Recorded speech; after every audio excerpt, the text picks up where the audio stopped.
बर्बरिक ने श्री कृष्ण से पूछा, हे माधव, युद्ध से पहले मेरा शीश क्यों मांगा? तब श्री कृष्ण ने जो राज खोला उससे कलयुग कांप गया। उसकी आंखों में पश्चाताप के आंसू आ गए।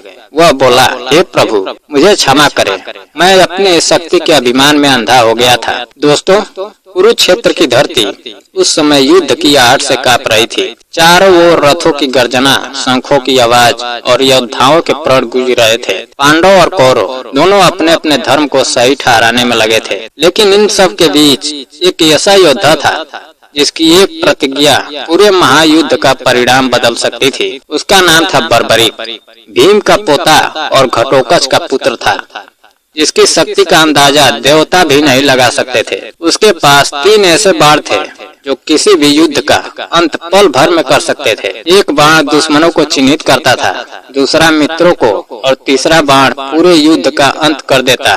दोस्तों, जब बर्बरिक अपनी माँ से आशीर्वाद लेने गया तो उसकी माँ ने एक शर्त रखी और कहा, बेटा, हमेशा हारने वाले का साथ देना। बर्बरिक ने बिना सोचे सिर झुका दिया और कहा, माँ, आपका वचन ही मेरा धर्म है। यही वचन आगे चलकर उसके जीवन का सबसे बड़ा मोड़ बनने वाला था। दोस्तों, जैसे ही वह कुरुक्षेत्र की ओर बढ़ा, रास्ते में एक ब्राह्मण वेश में श्री कृष्ण उससे मिले। श्री कृष्ण ने मुस्कुराकर पूछा, वीर, तुम अकेले इस महायुद्ध में क्या करोगे? बर्बरिक ने आत्मविश्वास से कहा, मैं अकेला ही काफी हूँ। श्री कृष्ण ने उसकी परीक्षा लेने के लिए कहा, क्या सच में तुम्हारे बाण इतने शक्तिशाली हैं? बर्बरिक ने एक पेड़ की ओर इशारा करते हुए कहा, आप पत्तों को छिपा दीजिए, मैं एक ही बाण से सभी को भेद दूंगा। श्री कृष्ण ने एक पत्ता अपने पैर के नीचे दबा लिया और बर्बरिक से कहा, चलाओ बाण।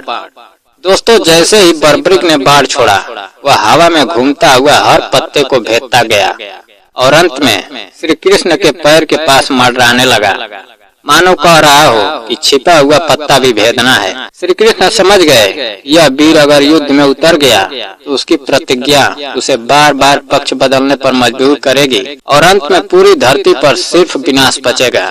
दोस्तों, तभी श्री कृष्ण ने गंभीर होकर कहा, वीर, तुमसे एक दान चाहिए। बर्बरिक ने बिना सोचे कहा, ब्राह्मण देव, आप मांगिए, मैं अपना शीश भी दे दूंगा। श्री कृष्ण जी ने शांत स्वर में कहा, मुझे तुम्हारा शीश चाहिए। यह सुनकर समय जैसे थम गया, हवा रुक गई, धरती मौन हो गई। बर्बरिक ने गहरी सांस ली और पूछा, हे ब्राह्मण, ऐसा क्यों? तभी श्री कृष्ण ने अपना विराट रूप दिखाया।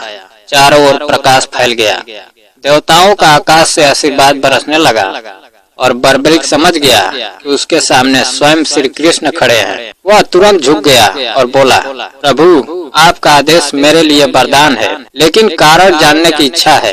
दोस्तों, श्री कृष्ण की आंखों में करुणा थी। उन्होंने कहा, बर्बरिक, तुम्हारा वचन महान है, पर अगर तुम युद्ध में उतरे तो हर बार हारने वाले का साथ दोगे। जब पांडव हारेंगे तो उनका साथ दोगे, फिर कौरव हारेंगे तो उनका साथ दोगे, और यह क्रम चलता रहेगा। अंत में न पांडव बचेंगे, न कौरव, न धर्म और न ही पृथ्वी। तुम्हारी शक्ति इतनी बड़ी है, यह संतुलन बिगाड़ सकती है। यह सुनकर बर्बरिक की आंखों में आंसू आ गए। उसने कहा, तो क्या मेरी शक्ति अधर्म बन जाएगी? श्री कृष्ण बोले, नहीं वीर, तुम्हारी शक्ति इतनी महान है कि उसे बलिदान बनना होगा ताकि धर्म जीवित रह सके। दोस्तों, यह सुनकर बर्बरिक मुस्कुराया और बोला, प्रभु, मेरा शीश ले लीजिए, लेकिन एक वरदान दीजिए, मैं यह महायुद्ध देखना चाहता हूँ। श्री कृष्ण ने उसे आशीर्वाद दिया, तथास्तु, और अपने हाथों से उसका शीश धारण किया। उसका शीश एक ऊंची पहाड़ी पर स्थापित कर दिया गया ताकि वह पूरे युद्ध का साक्षी बन सके। दोस्तों, महाभारत का युद्ध शुरू हुआ। भीम की गदा चली, अर्जुन का गांडीव गुजा, कर्ण के बाण बरसे, द्रोण की रणनीति चली, लेकिन उस पहाड़ी पर रखा बर्बरिक का शीश सब कुछ देख रहा था। हर छल, हर वीरता, हर बलिदान उसकी आंखों के सामने था। 18 दिन बाद जब युद्ध समाप्त हुआ और पांडवों ने विजय प्राप्त की, तब उनके बीच विवाद होने लगा कि सबसे बड़ा योद्धा कौन था। कोई अर्जुन का नाम ले रहा था, कोई भीम का। तभी श्री कृष्ण मुस्कुराए और बोले, जिसने पूरा युद्ध देखा है वही सच बता सकता है। वे सबको लेकर बर्बरिक के शीश के पास गए और पूछा, बताओ वीर, इस युद्ध में सबसे बड़ा योद्धा कौन था? दोस्तों, बर्बरिक ने शांत स्वर में कहा, मैंने तो सिर्फ आपका सुदर्शन चक्र घूमते देखा जो हर दिशा में विनाश कर रहा था, और मैंने माँ काली को देखा जो अधर्मियों का रक्त पी रही थी। योद्धा तो बस माध्यम थे, विजय तो आपकी थी प्रभु। यह सुनकर पांडवों का सिर झुक गया। तभी श्री कृष्ण ने बर्बरीक से कहा, अब समय है तुम्हें उस राज का पता चलने का जिसके लिए तुम्हारा शीश मांगा गया था। उन्होंने कहा, कलयुग में लोग शक्ति का घमंड करेंगे, रिश्तों को भूल जाएंगे, धर्म से भटक जाएंगे। तब तुम्हारी कहानी उन्हें याद दिलाएगी कि सबसे बड़ा बल त्याग है, सबसे बड़ी विजय अहंकार पर जीत है, और सबसे बड़ा धर्म संतुलन है।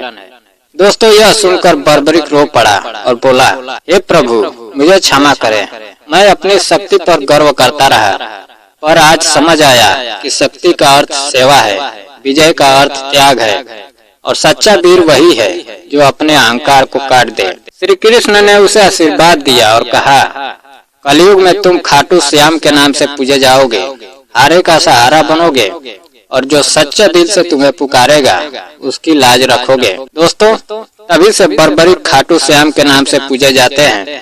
कहते हैं जो भी सच्चे मन से उन्हें याद करता है उसकी हर परेशानी दूर हो जाती है। यह कहानी सिर्फ एक योद्धा की नहीं बल्कि हर उस इंसान की है जो अपनी शक्ति और अहंकार में सच भूल जाता है। जब भी जीवन में घमंड आए, बर्बरीक का बलिदान याद रखना, क्योंकि कभी कभी सबसे बड़ी जीत सिर झुकाने में होती है, और वही इंसान सबसे बड़ा वीर बनता है जो अपने अहंकार का शीश काटकर धर्म का साथ देता है।